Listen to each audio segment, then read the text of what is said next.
चलिए नमस्कार मैं दोस्त, स्वागत है आपके अपने प्लेटफॉर्म टारगेट विद त्रिवेदी पर। कैसे हैं आप सब? उम्मीद है आप लोग अच्छे होंगे।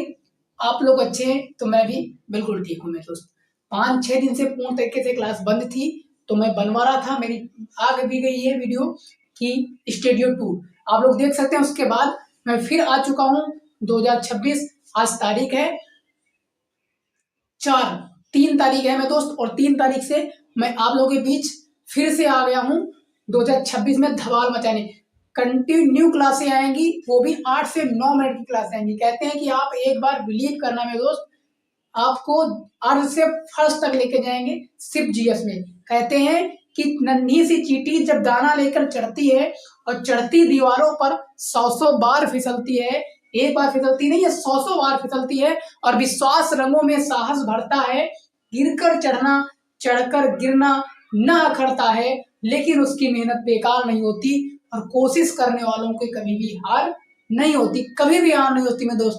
एक दिन अगर आप कंटिन्यू कोशिश करेंगे तो कभी भी आप पीछे नहीं जाएंगे। बैक देखना पड़ेगा मेरे दोस्त, लेकिन बैक जाएंगे नहीं। सत्य परेशान हो सकता है लेकिन पराजित नहीं। ज्यादा बात न करते हुए सीधे क्लास को स्टार्ट करते हैं। ये जीएस का फाउंडेशन है जो 2026 टारगेट रखेगा, वो भी एसएससी रेलवे जैसी परीक्षाओं के लिए। हम हिस्ट्री में लेकर चल रहे हैं मध्यकालीन भारत, मेडिवल हिस्ट्री लेकर चल रहे हैं मध्यकालीन भारत का। आ चुके हैं, रजिया सुल्तान कंप्लीट हो गया है। उसके बाद रजिया सुल्तान के बाद में दोस्त अब आगे वाली क्लास पे बढ़ते हैं। उससे पहले चैनल पे नए हो तो प्लीज आपका सिर्फ एक ही सपोर्ट है कि चैनल को सब्सक्राइब करें और लाइक करें। सेशन को ज्यादा से ज्यादा अपने भाइयों और बहनों के पास शेयर करें। तो चलिए स्टार्ट करते हैं, ज्यादा ना देर करते हुए सीधा क्लास पर स्टार्ट करते हैं। बात हो गई थी रजिया सुल्तान की। रजिया सुल्तान के बाद जब रजिया सुल्तान की कैथल कहाँ पड़ता है? हरियाणा में पड़ता है। कैथल में जब डाकुओं ने रजिया सुल्तान की घेर कर हत्या कर दिया था, उसके बाद जब हत्या कर दिया था तो उसके बाद गद्दी पर जो बाराम शाह को बैठा दिया था। बाराम शाह गद्दी पर बैठा, जो 1240 से 1242 तक ये गद्दी पर बैठा।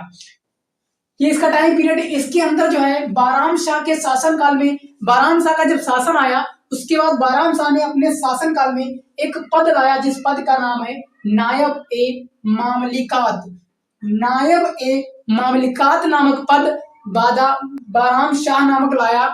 वो इस पद पर सबसे पहले क्वेश्चन आ सकता है कि नायब ए मामलिकात नामक पद किस शासनकाल किस अपने कौन से शासनकाल लाया था? तो कौन लाया था? बाराम शाह लाए थे मेरे दोस्त। उसके बाद इस पद पर सबसे पहले बात करते हैं, इस पद पर उन्होंने किसको बैठाला? तो ये जो पॉइंट है, ये वाला पॉइंट, ये जो पॉइंट है, ये पॉइंट गलत है। यहां से इसका नाम नहीं है, गलत स्लाइड पड़ गई है। इन्होंने जो पद पे बैठाला था, इस पद पर जो बैठाले थे उसका नाम, इस पे भी काम कर रहा हूं क्योंकि मैं डेली प्रैक्टिस करता हूं इसकी राइटिंग बनाने के लिए। मैं डेली इस पे भी काम कर रहा हूं। धीरे धीरे सब कुछ हो जाएगा। वक्त बदलेगा, जज्बात बदलेंगे। एख्तियार बात बोलते हैं, एख्तियारुद्दीन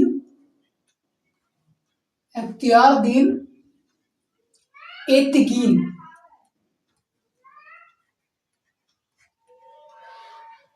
एख्तियारुद्दीन एतिकीन ये नामक शासक जो है, इनको इस पद पर सबसे पहले बैठाया गया था। दूसरा क्वेश्चन बन सकता है, बाराम शाह जो है, बाराम शाह ने अपने शासनकाल में नायब ए मलिकात का पद जो लाया था उस पे सबसे पहले किसको बैठाया? किस पद, उस पद पर सबसे पहले किस व्यक्ति को बैठाया? तो इसका नाम था मेरे दोस्त एख्तियारुद्दीन एतिकीन नामक व्यक्ति था। तीसरा पॉइंट देखते हैं, 1241 में पहली बार दिल्ली सल्तनत मंगोलों का आक्रमण भी झेलना पड़ा। क्वेश्चन है कि 1241 में जब मंगोलों का आक्रमण हुआ था उस समय दिल्ली का शासन कौन था? तो दिल्ली का शासन जो था, दिल्ली पर शासन जो कर रहा था वो कौन कर रहा था? बाराम शाह कर रहा था। अगला पॉइंट है, 1242 में बाराम शाह की मृत्यु के पश्चात अलाउद्दीन मसूद शाह 1242 से 1246 तक शासन राजा बना, यानी शासन किया। 1242 में बाराम शाह की मृत्यु हो गई। उसके बाद अगला जो है, अगला दिल्ली सल्तनत का अगला शासक जो है अलाउद्दीन मसूद शाह है, जो 1242 से 1246 तक रहा। उसके बाद अगला देखते हैं, अगला है नसीरुद्दीन महमूद। उसके बाद जो है नसीरुद्दीन महमूद, उसके बाद जो है अलाउद्दीन ने 1242 से 1246 1242 से 1246 से अलाउद्दीन मसूद शाह ये शासन किया। और इस शासन करने के बाद जो है 1246 से डायरेक्ट आ गया है नसीरुद्दीन महमूद। इसके बीच का है जो, इसके बीच कोई ऐसा काम नहीं हुआ है जो हिस्ट्री में ऐसा जो है क्वेश्चन पूछे। जो अलाउद्दीन महमूद शाह है, इधर एक बार देख लेते हैं, जो अलाउद्दीन महमूद शाह है ये 1242 से 1246 तक शासन काल किया, लेकिन कोई ऐसा इसके बीच ऐसा कोई टर्निंग पॉइंट नहीं आया जिसका क्वेश्चन बने। आज तक एसएससी रेलवे में इसके बीच का क्वेश्चन नहीं पूछा है, तो उम्मीद है अब तक भी नहीं पूछेगा। अगला जो शासनकाल है 1246 से 1266 तक, ये शासनकाल हुआ किसका? नसीरुद्दीन महमूद। बात करते हैं मैं दोस्त, नसीरुद्दीन महमूद जो है ये कौन था? सबसे पहले देख लेते हैं। तो बलबन की सहायता से, बलबन जो है उनकी सहायता से नसीरुद्दीन महमूद ने गद्दी प्राप्त की। और यह जो था, यह मेरे दोस्त बलबन का दामाद था। बलबन जो था उनका दामाद था कौन? नसीरुद्दीन महमूद। और जो बलबन जो था वो इल्तुतमिश के दरबार में काम करता था, तो अपने दामाद को उसके बाद क्या कर दिया? राजा बना दिया। तो बलबन जो है, बलबन की सहायता से नसीरुद्दीन महमूद गद्दी पर बैठा, जो 1246 से 1266 तक शासनकाल किया। यह कौन था? यह बलबन का दामाद था। उसके बाद दूसरा पॉइंट है, नसीरुद्दीन महमूद दिल्ली सल्तनत का 7वां सुल्तान है, जिसने 1246 से 1266 तक दिल्ली सल्तनत का शासनकाल किया।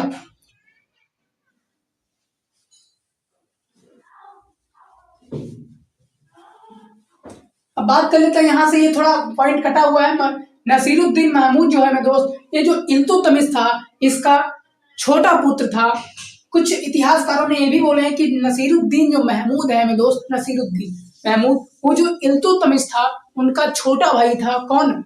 नसीरुद्दीन महमूद। कुछ इतिहासकारों ने इनका नाम रख दिया है कि ये इल्तुतमिश के छोटे पुत्र थे। कौन? इससे एक पॉइंट यहाँ पे ये लिख सकते हैं, ये पॉइंट एक यहाँ पे लिख सकते हैं, ये पॉइंट एक लिख सकते हैं। नसीरुद्दीन महमूद जो है, नसीरुद्दीन महमूद, ये जो है नसीरुद्दीन महमूद, ये इल्तुतमिश, ये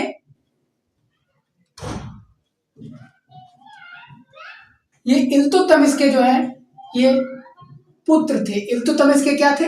पुत्र थे। इल्तुतमिश के पुत्र थे कौन? नसीरुद्दीन महमूद। जो नसीरुद्दीन महमूद इल्तुतमिश के पुत्र थे, तो बलबन उनके दरबार में काम करता था, तो बलबन ने इल्तुतमिश के छोटे पुत्र नसीरुद्दीन महमूद से अपनी बेटी की शादी करवा दिया, और बलबन जो है अपना दामाद बना लिया। उसके बाद अपने दामाद को क्या कर दिया? अपने दामाद को शासनकाल पे बैठवा दिया। अगला देखते हैं, अगला पॉइंट है, इसे रक्तपात और हिंसा से डरने वाले शासक माना जाता था। सब पॉइंट गलत हैं भाई, सब गलत लगे हैं इसमें स्लाइड। चलो कोई बात नहीं, अगला इसमें यहाँ पे देखते हैं। इसके बाद है, इसे एकल यहाँ पे गलत है पॉइंट थोड़ा, मतलब यहाँ पे ना है एकल, इसे एकल पॉइंट सही पॉइंट है इसका कि इसे एकल और ईश्वर से डरने वाला शासक माना जाता है। ये जो है ये ईश्वर से डराने वाला शासक, ये एक पॉइंट है। इसे एकल याल और ईश्वर से डराने वाला शासक माना जाता है। इसे एकल याल या ईश्वर से डराने वाला शासक माना जाता है मेरे दोस्त, क्योंकि ये ज्यादातर जो है वो कुरान की आयतें जो है कुरान में लिखता रहता था। ये ज्यादातर अपने शासन में ज्यादातर कुरान की जो है आयतें ये जो है लिखता रहता था। तो क्वेश्चन आ सकता है कि कौन सा दिल्ली का वो कौन सुल्तान जो अपने शासनकाल में ज्यादातर कुरान की क्या आयतें लिखा रहता था? तो कौन लिखा रहता था? बलबन का दामाद है नसीरुद्दीन महमूद। उसके बाद बलबन ने एक नायब ए मलिकात के पद पर नियुक्त हुआ। बलबन जो है नायक ए मलिकात के पद पर नियुक्त हुआ। और क्वेश्चन है कि नायक ए मलिकात पद कौन लाया था? तो ध्यान रखना, नायब ए मलिकात जो पद है मेरे दोस्तों कौन लाया था? ये कौन लाया था? बाराम शाह लाया था। और सबसे पहले बैठाना किसको था? इख्तियारुद्दीन एक्तीत को इस पद पर नायब ए मलिकात के पद पर बैठाला था। तो जब बलबन नसीरुद्दीन महमूद बलबन ने अपने दामाद को शासन पर बैठा दिया, गद्दी पर बैठा दिया और खुद उसी पद पर, किस पद पर, नायब ए मलिकात के पद पर खुद नियुक्त हुआ। बलबन ने अपनी पुत्री का विवाह महमूद के साथ कर दिया। पहले ही बता दिए थे, बलबन ने अपनी पुत्री का विवाह नसीरुद्दीन महमूद के साथ कर दिया, जिस तरीके से वो क्या बन गया, वो दामाद बन गया, ये ससुर दामाद हो गए। ठीक, तो दामाद बन गया, गद्दी पर बैठ गया, ससुर कहाँ, नायब मलिकात के पद पर बैठ गया। उसके बाद इब्न बतूता के अनुसार, एक इब्न बतूता साहब जो है इतिहासकार, उन्होंने बोला है कि बलबन ने नसीरुद्दीन को दिल्ली सल्तनत की बागडोर अपने हाथ में ले ली। बलबन ने नसीरुद्दीन महमूद को जो है मैं दोस्त, यहाँ पे फिर पॉइंट गलत हो गया, बलबन ने नसीरुद्दीन महमूद को क्या किया था, हाँ सही है, यहाँ पे गलत है, पॉइंट फिर थोड़ा गलत हो गया मैं दोस्त, देखते हैं यहाँ पे फिर पॉइंट गलत हुआ। इस बार जो है हम थोड़ा स्लाइड एक बार और देख के बनाते हैं, यहाँ पे थोड़ा ये पॉइंट गलत है, यहाँ पे बलबन ने, यहाँ से पॉइंट सही है, यहाँ देखते हैं, यहाँ से पॉइंट गलत है, ये जो है पॉइंट ये गलत है, यहाँ से पॉइंट देख लेते हैं। जो बलबन है, बलबन ने नसीरुद्दीन महमूद को जहर देकर मार दिया और दिल्ली की बागडोर खुद संभाल दिया। उस टाइम सत्ता बहुत मायने रखता था, घर परिवार, भाई बहन, माँ बाप, ससुर दामाद, कोई मायने नहीं रखता था। भाई बाप बड़ा ना भैया, सबसे बड़ा रुपया, धन उस टाइम बहुत बड़ा था। ससुर दामाद को मार देता था, दामाद ससुर को मार देता था, लड़का बाप को मार देता था, बाप लड़के को मार देता था, क्योंकि वहां पे गद्दी सब कुछ थी भाई। हाँ, तो बलबन ने नसीरुद्दीन महमूद को क्या कर दिया, जहर देकर मार दिया, जहर दे दिया और दिल्ली सल्तनत की बागडोर जो है वो अपने हाथ में ले ली। जब अपने हाथ में ले ली, उसके बाद जब अगला पॉइंट है, अब नहीं पॉइंट है कोई बात नहीं, अगला पॉइंट लेके चलते हैं, गयासुद्दीन बलबन। हम बोले थे हम बोले थे कि एक ही सुल्तान की चर्चा एक क्लास में करेंगे, जो हो गया। उम्मीद आप लोग बताना कि क्लास कैसी रही, कुछ स्लाइडें बीच में गलत रही वो भी सुधर जाएगा, क्योंकि हम बोलेंगे वक्त बदलता है, जज्बात भी बदलेंगे, बिल्कुल बदलेंगे, वो सब सारी चीजें होंगे। धीरे धीरे चीजों को हम सुधार रहे हैं, एक दिन अच्छे तरीके से हम चीजों को सुधार पाएंगे, क्योंकि एक इंसान छोटा होता है, फिर धीरे धीरे बड़ा होता है, वहीं जाकर एक मनुष्य के रूप में वही बनता है। पहले बच्चा होता है, फिर धीरे धीरे जवान होता है, फिर जाके वो एक पूरा परिवार का मुखिया बनता है। तो बाकी हम धीरे धीरे संभालते रहेंगे चीजों को। बाकी आप लोग कमेंट करके बताना कि पहले से क्लास कितनी बेटर रहेगी, आगे बेटर रहेगी, वो मैं आप लोग को एक तरीके से विश्वास दिलाता हूँ कि आगे की क्लासें भी मैं अच्छे से लाऊंगा। बाकी मिलते हैं नेक्स्ट क्लास में। डेली शाम को 9 बजे तक ये क्लास अपलोड हो जाएगी, 9:30 बजे क्लास अपलोड ये कर रहे हैं, कोई बात नहीं, टाइम क्या हो गया है, 9:40 ये क्लास रिकॉर्ड हो गई। डेली क्लास 9 बजे तक आप लोगों के बीच में आ जाया करेगी। आप थोड़ा लेट है लेकिन चलते हैं, मिलते हैं नेक्स्ट वीडियो में, तब तक के लिए धन्यवाद।